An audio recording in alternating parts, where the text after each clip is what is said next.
Olá, pessoal! Essa é a segunda parte do nosso vídeo sobre vírus ao longo da história humana. Para acessar a primeira parte, procure no nosso canal o vídeo anterior. Vamos lá?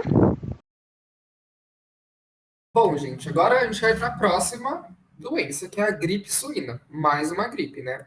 A gripe suína, ela aconteceu em 2019. Opa, perdão, em 2009. E ela matou muitas pessoas. Foi uma pandemia que matou mais de 18 mil pessoas ao redor do mundo. E por que ela chama gripe suína, né? É uma gripe do porco? Como é que isso funciona, né?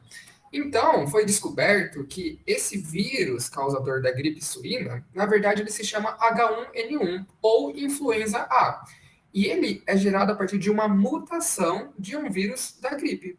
Ou seja, é um vírus que era um vírus que infectava as aves, que foi parar nos porcos, e outro vírus que infectava os humanos e também foi parar nos porcos, e ambos os vírus eram vírus da gripe. Esses vírus fizeram uma recombinação, ou seja, eles trocaram, né, conversaram, trocaram material genético, que a gente chama, né, e formaram um vírus mutante da gripe. E a partir disso, os porcos passaram para a gente novamente esse vírus que causou tantas doenças, né? Então, as transmissões e os sintomas são bem parecidos de uma gripe comum, só que ele é bem tem uma alta mortalidade, né? Muitas pessoas morreram por causa desse vírus, né? Então, é uma pandemia que gerou grande tremor na época, né, em 2009. Eu não sei se vocês já eram nascidos, mas foi um grande tremor, porque a gente não sabia como resolver. E a única medida na época que a gente conseguiu descobrir foi a vacinação. Então, os países que eram mais afetados por essa doença conseguiram vacinar a população e essa doença foi reduzindo aos poucos, até que ela não conseguiu mais afetar essa população que estava totalmente vacinada. Então, isso mostra para a gente como a vacina é importante para a contenção dessas pandemias, epidemias e doenças que afetam grande parte da nossa população, certo? Bom, seguindo mais uma vez, a gente vai falar um pouco da dengue, como o Guilherme já tinha comentado com vocês, que a gente ia falar um pouquinho mais sobre essa doença. A dengue, ela existe, ela é conhecida desde 1998 e ela vem causando focos de epidemia desde essa época. No Brasil, ela teve um foco em 2010, mas ela também teve focos em 2002 e ela vem sido característica, uma doença característica da população brasileira desde então. A dengue é causada por um vírus, que foram os primeiros micro-organismos a serem denominados como vírus.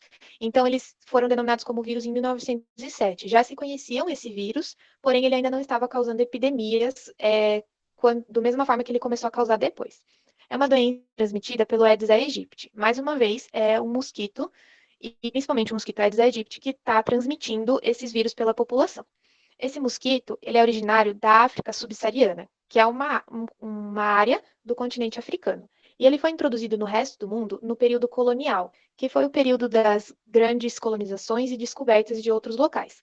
Nesse período, tinha um processo muito grande de escravidão e transporte de escravos através de navegação. Isso fez com que esse mosquito conseguisse vir da África para o Brasil e para outros países. No Brasil, houve uma epidemia muito grande em 2002 e levou a 800 mil casos notificados. Desde então, ela é classificada como uma endemia no nosso país. Isso significa que a gente vive com essa doença, a gente vive com a transmissão dessa doença, e em determinados anos ela pode ter aumento ou diminuição de casos. No Brasil, em 2020, foram registrados 979 mil casos suspeitos. Ainda não existe uma vacina contra a dengue ou medicamentos que controlem a doença, que evitem a doença. Então, a gente tem uma divulgação muito grande de combate aos locais de proteção do mosquito, que são aqueles locais que oferecem água parada para que o mosquito consiga se reproduzir.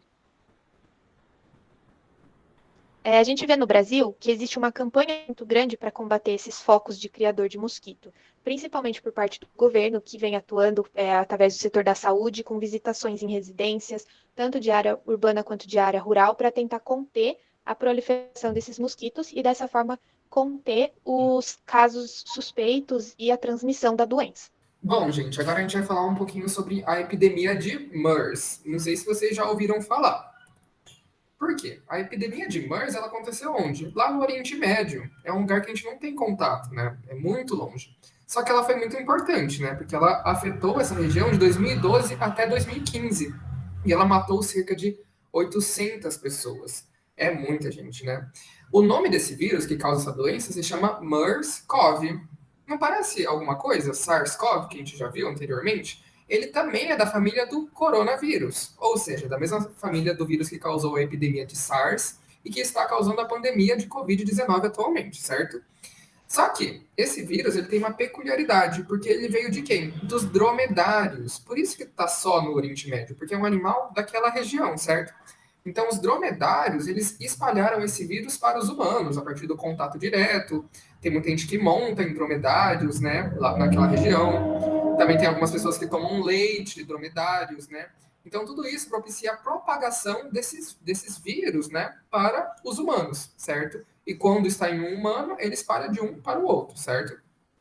Só que o problema é que ainda não existem vacinas contra essa doença, né? E é uma gripe que ela mata mesmo, né? Então isso é muito prejudicial para aquela região. Então existem algumas medidas, né, que devem ser tomadas para evitar a propagação dessa doença. E assim como a Covid-19 atualmente, as pessoas que são infectadas, elas devem se manter isoladas quando estão contaminadas com esse vírus, né? Para não propagar, já que esse vírus ele afeta o quê? As vias aéreas, igual a Covid-19, certo?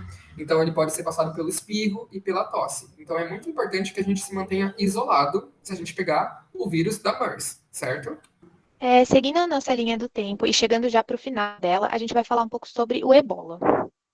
O ebola, vocês já devem ter ouvido falar dele, foi uma doença que afetou principalmente o continente africano. Houveram alguns casos de ebola em outros países, em outros continentes, mas o foco é no continente africano. E por que que isso acontece? É uma doença que foi descoberta, né, foi conhecida em 2013, e entre 2013 e 2016, ela foi um surto muito grande em regiões da África. É uma doença com alta letalidade que causa sangramentos. E a sua transmissão é através de contato com fluidos, tecidos e secreções eliminadas pelo doente. Então, existe uma forma de transmissão muito grande, o que faz com que as pessoas precisem de roupas específicas para lidar e para tratar desses doentes, como a gente pode ver na imagem. Esse vírus tem a capacidade de infectar seres humanos e também primatas, outros primatas. O vírus foi identificado pela primeira vez em 1976, mas ainda não causava um espanto e um surto tão grande. Ele foi identificado no Sudão e na República Democrática do Congo, que são regiões do continente africano. A origem do nome está relacionada com o fato de que esse vírus foi identificado e detectado próximo a um rio chamado Rio Ebola. E acredita-se que os prováveis hospedeiros desse vírus sejam os morcegos frugívoros. O que são morcegos frugívoros? São os morcegos que se alimentam de frutos. Entre 2013 e 2016, houve um surto epidêmico em regiões da África Ocidental. E por que que atinge tanto a África? Principalmente por conta da pobreza extrema e da falta de condições sanitárias. Então, são fatores que fazem com que o vírus consiga ser transmitido de uma maneira mais fácil. Esse surto entre 2013 e 2016 chamou muita atenção de outros países do mundo que queriam conter a doença. Porém, eles queriam conter que a doença se espalhasse pelo mundo inteiro. Então, eles fizeram o quê?